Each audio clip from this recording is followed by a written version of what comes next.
The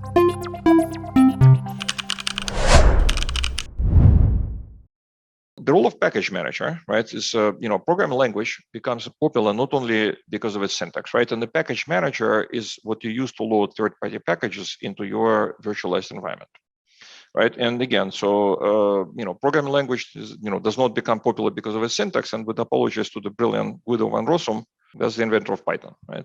And Python syntax is not exactly the thing of beauty. In fact, you can see that it started as a scripting language that had no classes, then classes appeared and so forth. And so some things like properties appeared later. So basically, the more advanced the feature, the more convoluted usually is the way that you set it up in Python. Like look at properties, for example, right? Which in languages like C#, they're they're native, right? Well, good thing in Java they don't exist, right? And you have to use additional bytecode editors to do that. So Python is not exactly the amazing syntax language in terms of a syntax. So the reason it became so popular is because it has a huge number of high quality packages which all work together.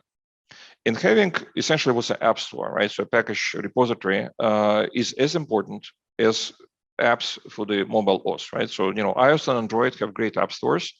Anyone remembers Windows Phone, right? Great operating system, but no apps, right? And that's why it didn't take off. So the key strength of Python, that's why I believe Python became so dominant, is that packages work very well together out of the box and continue to do so after the upgrades, right? So you keep upgrading packages and your code does not break.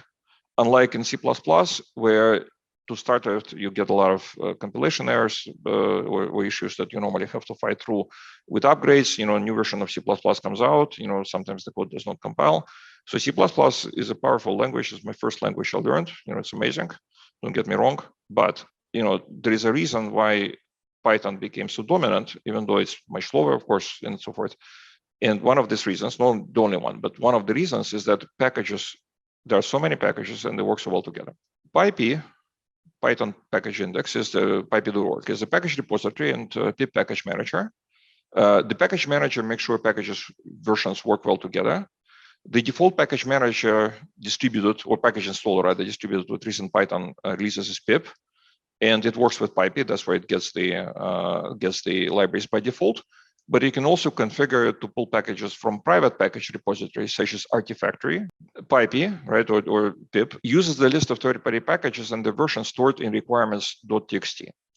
And that's a file that tools like PyCharm expect to find, and pip uses to get the packages from whatever repository or series of repositories, like configure multiple repositories and looks in order. For example, open source first and then commercial or vice versa, or internal, sorry, first internal usually, and then open source, right? So pip is a tool that gets packages from package repository or multiple repositories, and you can specify which packages your project needs using requirements.txt, which is a good way to do it, and also is required for many of the continuous integration servers, which is basically servers that continuously build your code and make sure it works.